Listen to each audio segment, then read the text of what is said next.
If you've ever tried to implement a new process, a new system, or a new way of working, you've probably discovered something frustrating. Getting agreement is easy, getting adoption is hard. People nod, they tell you it makes sense, they say they understand, and then a month later, nothing is different. So, what separates the changes people agree with from the changes they actually adopt? Today, I want to share 3 things leaders can do to help people embrace change and turn understanding into action. So, I'm going to start with a story. I was coaching a leader recently who was implementing a new risk and safety process. The goal was straightforward: protect compliance, reduce risk, maintain certifications. Great. The challenge wasn't capability. The people involved were smart, they understood the process, and they agreed with it, but they weren't consistently following it. And that's when we uncovered something important. People don't adopt change because they understand it. They adopt change when these 3 things happen. First, they know what to do. Second, they understand why it matters to them. And it's easy enough to do consistently. So the first thing people need is clarity. As leaders, we often communicate the goal, but we forget to communicate the behavior. We'll say things like, we need better compliance, we need more accountability, we need better communication. Those are outcomes, not actions. People need to know exactly what needs to happen differently. What steps need to change? What needs to be involved? What does success actually look like? One of my favorite examples of this comes from Vietnam. There was a group of researchers who were trying to solve childhood malnutrition. And instead of focusing on what was broken, they looked for families whose children were healthy despite facing the same challenges as everybody else. Once they identified what those families were doing differently, they helped others replicate those behaviors. We have to do the same thing as leaders.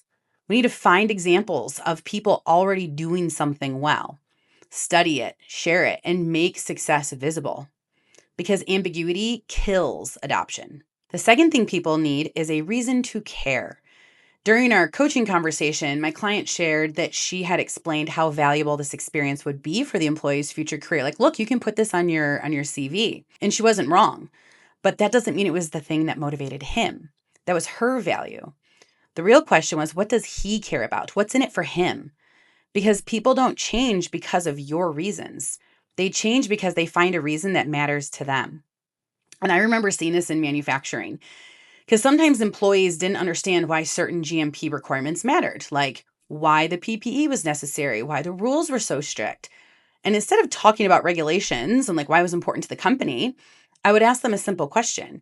When you buy a jar of peanut butter at the grocery store, aren't you glad that someone cared enough to make sure that nothing ended up in it so you could enjoy your peanut butter without having anything that shouldn't be in there in it? That's what we're doing, right? We're protecting the people who trust the products we make. And that lands very differently than because the SOP says so. It connects the behavior to something human, something meaningful. And another powerful way to create meaning is through identity. And I love using identity-based communication. Great project managers think ahead. Quality professionals protect the customer. Strong leaders take ownership. When people see a behavior as part of who they are, adoption becomes much easier. Now, the third thing leaders need to do is remove friction, because what looks like a people problem is often a process problem. If the new behavior is complicated, confusing, or dependent on memory, people are less likely to do it consistently. Not because they don't care, but because the environment is working against them.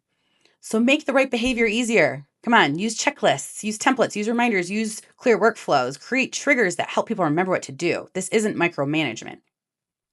The easier the behavior becomes, the more likely it is to stick. And getting agreement is easy, right? But getting adoption is hard. So if your team isn't embracing a change, don't immediately assume they're resistant. Ask yourself, have I made it clear? Have I made it meaningful? And have I made it easy? Because change succeeds when people know what to do, understand why it matters, and can do it consistently.